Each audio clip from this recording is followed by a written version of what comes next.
Hello everyone, welcome to GS education classes. My name is Gita. उम्मीद करती हूँ कि आप सब लोग जो है बहुत ही बढ़िया होंगे और अपनी तैयारी जो है एक सही तरीके से कर रहे होंगे।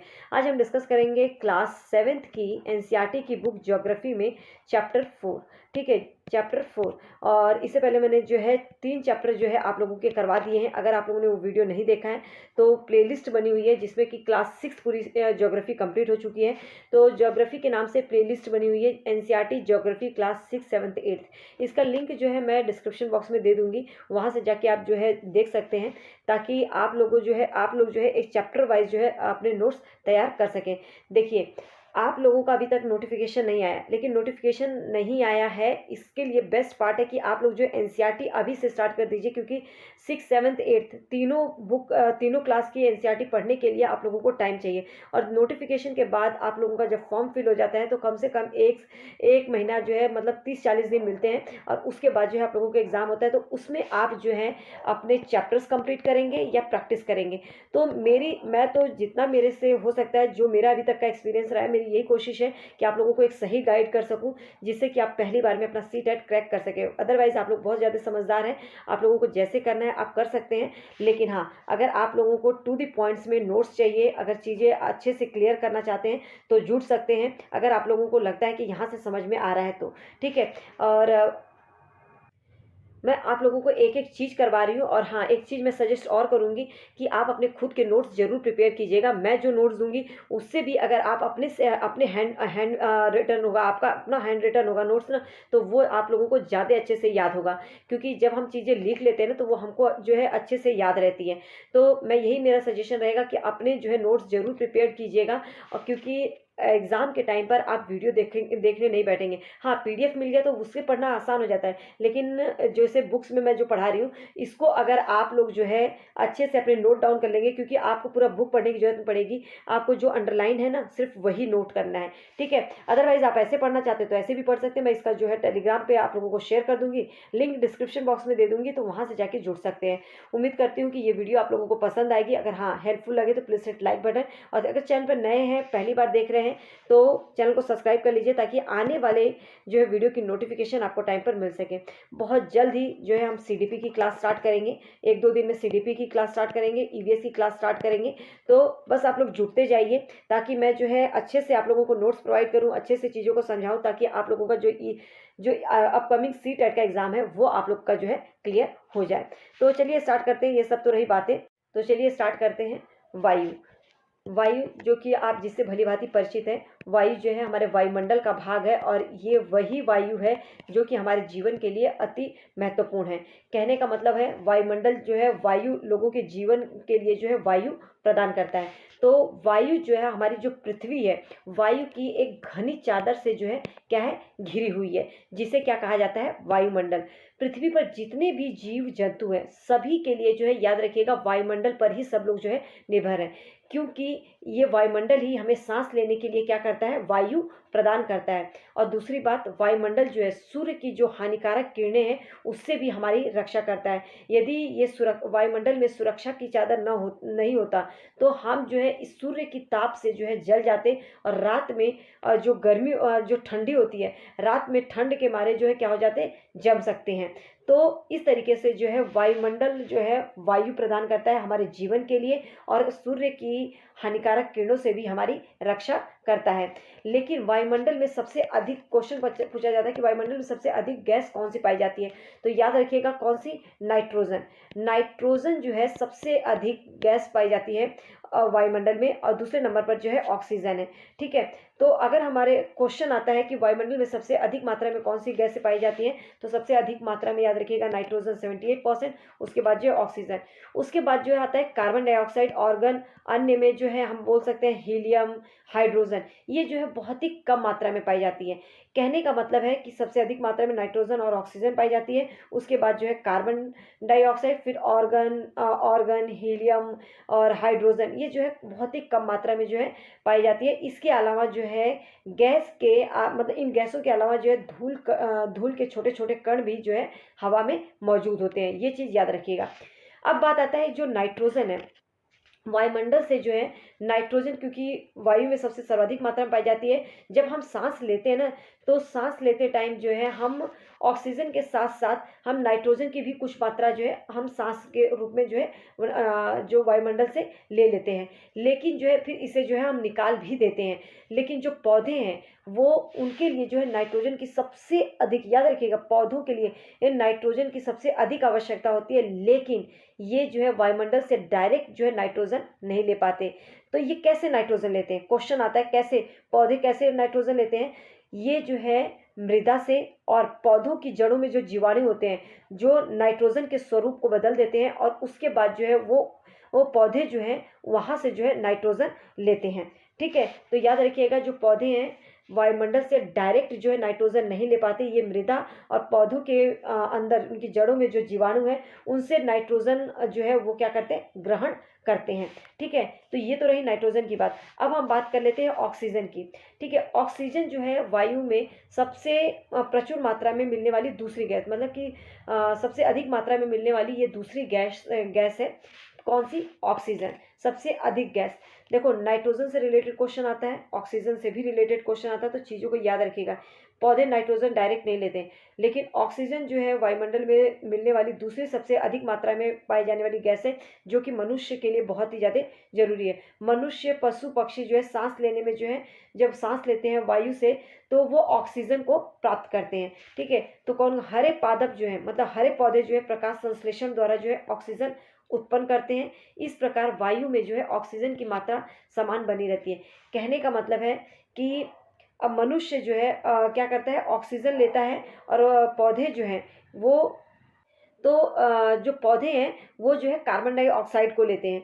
तो जो हरे पौधे हैं वो प्रकाश संश्लेषण के द्वारा जो है ऑक्सीजन को उत्पन्न करता है। मतलब पौधे जो है ऑक्सीजन उत्पन्न करते हैं, उससे जो है मनुष्य ऑक्सीजन लेते हैं, लेकिन मनुष्य जो है कार्बन डाइऑक्साइड को छोड़ते हैं जो कि पौधों के लिए जरूरी है, और वो कार्बन डाइऑक्साइड पौधे लेते हैं। तो इस तरीके से जो है बैलेंस बना रहता है। इस प्रकार से वायु में ऑक्सीजन की मात्रा जो है समान बनी रहती है, और हम वृक्ष जब काटते हैं तो ये संतुलन जो है बिगड़ता जाता है। कहने का मतलब है हरे पौधे जहाँ ऑक्सीजन को उत्पन्न करते हैं वही मनुष्य जो है उसको जो है क्या करते हैं, उसे ग्रहण करते हैं। लेकिन अगर डे बाय डे जो लोग क्या करते जा रहे हैं, वृक्ष का कटाव करते जा रहे हैं, जिससे कि संतुलन जो है क्या है, बिगड़ता जाता है। मतलब कि अगर ऐसे ज़्यादा होता रहा तो ये संतुलन जो है बहुत ही बुरी तरह से बिगड़ सकता है। कार्बन डाइऑक्साइड जो है अन्य महत्वपूर्ण गैस है, जो कि हरे पादप इससे जो है अपने भोजन के रूप में कार्बन डाइऑक्साइड का प्रयोग करते हैं। कहने का मतलब है कि कार्बन डाइऑक्साइड जो है हरे पौधे जो है अपने भोजन के रूप में ग्रहण करते हैं। जिस तरह से मनुष्य के लिए ऑक्सीजन की आवश्यकता होती है, उसी तरह से पौधों के लिए जो है कार्बन डाइऑक्साइड की आवश्यकता होती है। तो मनुष्य जो है, मनुष्य और पशु कार्बन डाइऑक्साइड बाहर निकालते हैं। याद रखिएगा, मनुष्य और पशु जो है कार्बन डाइऑक्साइड बाहर निकालते हैं, और मनुष्य तथा पशुओं द्वारा बाहर निकाल छोड़ी जाने वाली जो कार्बन डाइऑक्साइड है वो जो है उसकी मात्रा जो है पादपों द्वारा प्रयोग की जाने वाली जो गैस है, प्रयोग की जाने वाली कार्बन डाइऑक्साइड है, उसको जो है वो प्रयोग कर लेते हैं, और ऑक्सीजन जो छोड़ते हैं वो मनुष्य जो है इसका प्रयोग कर लेते हैं। तो इस प्रकार जो है क्या होता है, संतुलन जो है पृथ्वी पर बना रहता है। तो ये बहुत बड़ी बात है, क्योंकि जो पौधे को ज़रूरत है वो मनुष्य के द्वारा उन्हें मिलता है, और जो मनुष्य को ज़रूरत है वो पौधों के द्वारा जो है मनुष्य को मिलता है। परंतु ये संतुलन जो है बिगड़ता जा रहा है। इसका सबसे बड़ा कारण है कि कोयला, खनिज तेल आदि ईंधनों के जलाने से जो है ये संतुलन जो है गड़बड़ा जाता है। ठीक है, वायुमंडल में प्रति वर्ष जो है करोड़ों टन कार्बन डाइऑक्साइड की जो बढ़ोतरी होती जा रही है। वे आपको बता दूं कि हमेशा जो है वायुमंडल में जो है कार्बन डाइऑक्साइड की मात्रा बढ़ती जा रही है, और हमारे पृथ्वी पर जो है इसी की वजह से जो है मौसम तथा जलवायु को जो है ये प्रभावित करने लगा है। कार्बन डाइऑक्साइड की मात्रा अधिक होने से पृथ्वी पर जो है इसका जो है प्रभाव जो है बुरा पड़ने लगा है। अब एक और चीज़ आता है कि बहुत ही इंपॉर्टेंट है, ग्रीन हाउस गैस क्या है, क्योंकि ग्रीन हाउस से क्वेश्चन आता है तो इसको आपको समझना जरूरी है। देखिए, कार्बन डाइऑक्साइड जो है वायुमंडल में फैलकर पृथ्वी पर जो विकृत ऊष्मा है उसको पृथ्वी पर ही रोक लेती है। कहने का मतलब है जो कार्बन डाइऑक्साइड है जो वायुमंडल में है, एक मिनट, हाँ, जो कार्बन डाइऑक्साइड है वायुमंडल में फैलकर पृथ्वी से जो ऊष्मा आती है, पृथ्वी से जो ऊष्मा उत्पन्न होती है वो पृथ्वी पर ही रोककर जो है ग्रीन हाउस गैस जो है पैदा करती है। और इसके द्वारा जो है क्या होता है, इसके अगर ग्रीन हाउस गैस ना हो तो इसके अभाव से धरती जो है बहुत ज़्यादा ठंडी हो जाती है, और इस पर रहना जो है असंभव होता है। परंतु अब ये जो है डे बाय डे आप लोग देख रहे हैं कि इसके मतलब कि कारखानों और जो कार कार से जो धुएँ निकल रहे हैं, इससे वायुमंडल का जो स्तर है वो गड़बड़ाता जा रहा है। कहने का मतलब है इससे जो है इस ऊष्मा के द्वारा जो पृथ्वी का तापमान जो है लगातार बढ़ता जा रहा है, जिसे बोलते हैं ग्लोबल वार्मिंग। अब ग्लोबल वार्मिंग का केवल कारखानों या कार के धुओं से ही नहीं, बल्कि जो लोग एसी लगाते हैं उससे भी ये सब जो है ग्लोबल वार्मिंग जो है बढ़ता जा रहा है। और ग्लोबल वार्मिंग की वजह से तापमान में जो है डे बाय डे जो है वृद्धि होती है, जिससे पृथ्वी के सबसे ठंडे प्रदेश, जो पृथ्वी पर जो सबसे ठंडे प्रदेश हैं, वहाँ पे जो है बर्फ़ों का जो बर्फ़ है वो जो है पिघलती जा रही है। अब बर्फ़ों के पिघलने से पता है क्या होता है, समुद्र का जो जल स्तर है उसमें वृद्धि हो जाती है।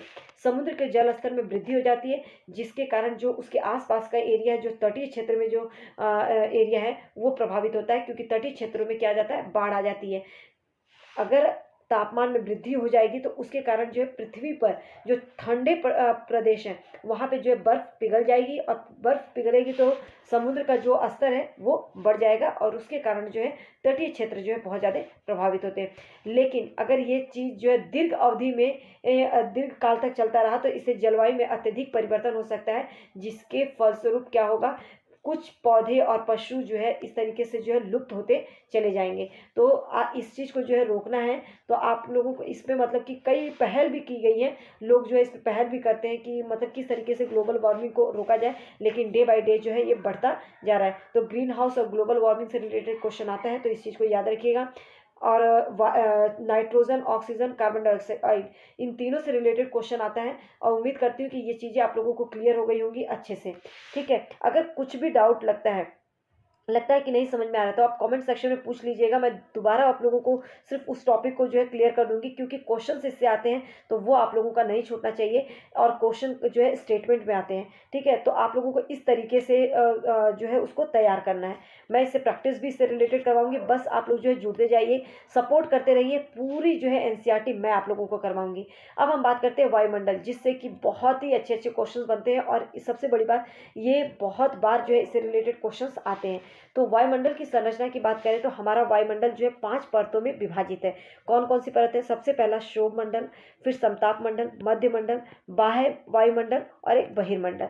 ठीक है, अगर बात करें हम क्षोभ मंडल की, तो ये वायुमंडल का सबसे महत्वपूर्ण और सबसे पहली परत होती है, और इसकी औसतन ऊंचाई जो है 13 से 14 किलोमीटर होती है। ठीक है, ये वही मंडल है जिसपे जो है जिसमें मौजूद वायु में जो है हम सांस लेते हैं। मतलब कि जिस मंडल में हम रहते हैं वो कौन सा है? क्षोभ मंडल। इसी के मौजूद वायु में जो है हम क्या लेते हैं? सांस।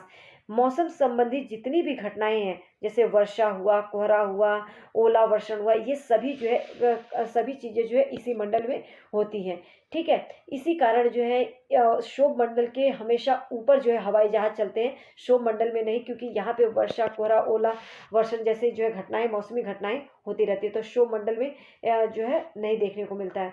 अब हम बात करते हैं समताप मंडल।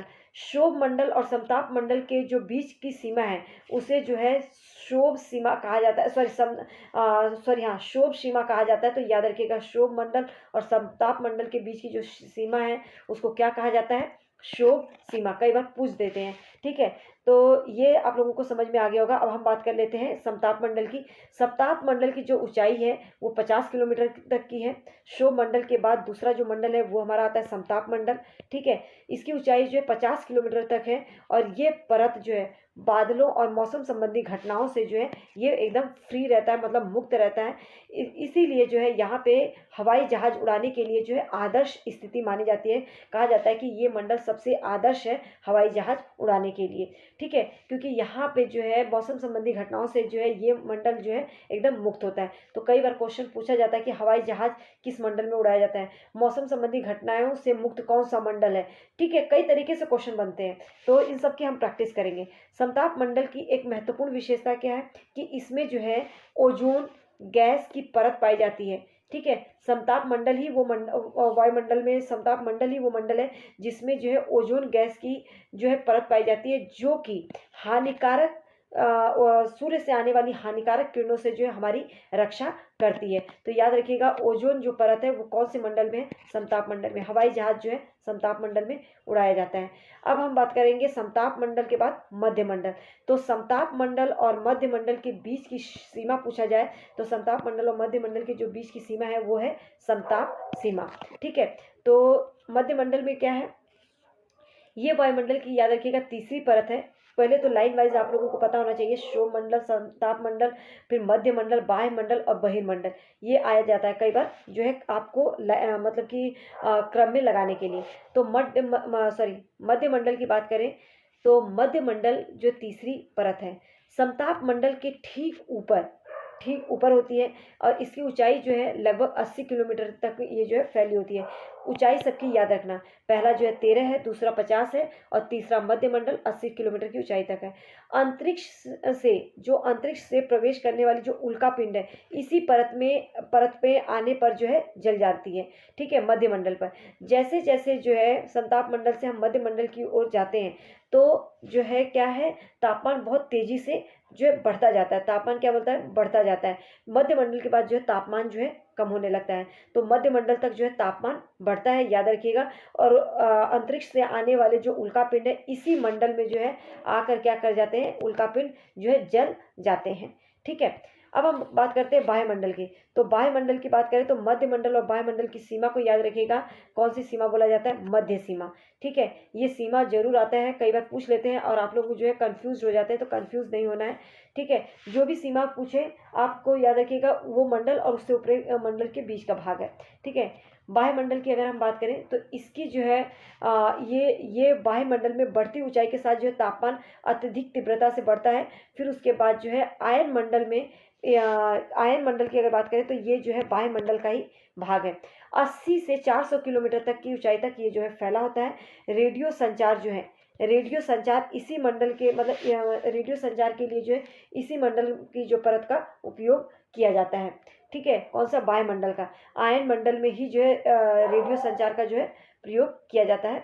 रेडियो संचार के लिए जो है ये परत जो है सबसे ज़्यादा उपयोगी है। पृथ्वी से जो प्रसारित रेडियो तरंगे हैं, जो पृथ्वी से प्रसारित की जाती है रेडियो तरंगे, वह इस परत द्वारा पुनः पृथ्वी पर जो है परावर्तित कर दी जाती हैं। मतलब जो रेडियो तरंगे पृथ्वी से जाती हैं, वापस जो है वो ये नीचे की ओर जो है चली जाती है, मतलब परावर्तित कर दी जाती है। ठीक है, लास्ट सबसे है बहिर्मंडल। वायुमंडल की सबसे ऊपरी परत को बहिर्मंडल के नाम से जाना जाता है। ये मंडल जो है वायु की सबसे पतली परत है और सब जितने भी हल्की गैसें हैं लाइक हीलियम, हाइड्रोजन, यही अंतरिक्ष में जो है ये क्या है? तैरती रहती हैं। तो उम्मीद करती हूँ ये सभी मंडल से रिलेटेड जो क्वेश्चन होगा वो आप लोगों को क्लियर हो गया होगा। और हाँ, ये वायुमंडल से रिलेटेड जितने भी क्वेश्चन और एक्स्ट्रा फैक्ट्स बनते हैं, क्योंकि जिनका टीजीटी एसएसटी है उनके लिए जो है मैं पूरे नोट्स प्रोवाइड करूँगी। और वायुमंडल पे एक और हमारा जो है वीडियो आएगा, तो उसको देखना मत भूलिएगा, क्योंकि एक एक पॉइंट जो है इससे कौन कौन से क्वेश्चंस बन सकते हैं वो अभी तो मैं सिर्फ एनसीईआरटी करा रही हूँ जो एनसीईआरटी में है। ठीक है, लेकिन इसके अलावा भी बहुत सारी चीज़ें हैं, क्योंकि मैंने आप लोगों से पूछा था कि आप लोगों को पीडीएफ के थ्रू पढ़ना है या आप लोगों की एनसीईआरटी बुक से पढ़ा हो। आप लोगों ने कुछ भी नहीं बताया था। मैं इसीलिए मैं जो है बुक से पढ़ा रही हूँ। मैं बार बार बोलती हूँ कि अगर कोई सजेशन हो, कुछ भी बताना हो, कुछ भी पूछना है तो कमेंट सेक्शन में ज़रूर पूछिएगा और लोगों को शेयर कर दीजिए ताकि और लोगों को जो है इससे हेल्प मिले। और अगर आप लोग बता देते हैं कि किस तरीके से कराना है तो मैं और इसके एक्स्ट्रा फैक्ट्स भी बताऊँ, लेकिन अभी हम टारगेट कर रहे हैं जो है सीटेट को, जो कि आपको एनसीईआरटी से बाहर कुछ भी नहीं आने वाला है। तो अभी हम जो है पहले ये कवर कर लेते हैं। ठीक है, उसके बाद टीजीटी एसएसटी की बात करेंगे। तो चलिए देखते हैं। सबसे पहले आप दूसरी बात जो है मौसम और जलवायु को पढ़ते हैं। ठीक है, मौसम और जलवायु क्या होता है, इस शब्द से आप जो है भलीभांति परिचित हैं। ठीक है, अगर हम बात करें इसमें, अब मैं यहाँ पे कुछ नहीं कहूँगी, आप लोगों को बस एक चीज़ याद रखिएगा कि आप लोग जो है कि जो मौसम है, तो मौसम क्या होता है? वायुमंडल के, अगर बात करें वायुमंडल के प्रत्येक घंटे की बात करें या दिन प्रतिदिन की स्थिति की बात करें, तो आप लोग जो है देखते होंगे कि क्या होता है वो मौसम, मतलब दिन प्रतिदिन जो है ये अलग अलग मौसम होता है। कई बार क्या होता है कि आप लोग देखते हैं कि जब ह्यूमिडिटी होती है या गर्म मौसम होता है तो वो आप लोगों को चिड़चिड़ा बना देता है, लेकिन वहीं पर अगर मौसम सुहाना हो, हवादार हो, तो ये हमें जो है आनंद प्रदान करता है। तो इसी तरह से जो है अगर बात करें जलवायु की, तो दीर्घ काल में किसी स्थान स्थान का जो औसत मौसम जो होता है उस स्थान की जलवायु को बताता है। ठीक है, तो इससे रिलेटेड हमें कुछ नहीं वो करना है, हमें बात करते हैं तापमान की। ठीक है, तापमान क्या है? देखिए, तापमान क्या होता है? जो वायु में मौजूद ताप एवं शीतलता के परिणाम को क्या कहा जाता है? तापमान। तापमान जैसे कि टेम्परेचर आप नापते हैं, तो वायु में जो मौजूद ताप है और उसकी शीतलता है, उसको ही तापमान कहते हैं। और एग्जाम्पल हम अगर थर्मामीटर से नापते हैं, तो हम देखते हैं कि हमारी बॉडी कितनी गर्म है या कितनी ठंडी है।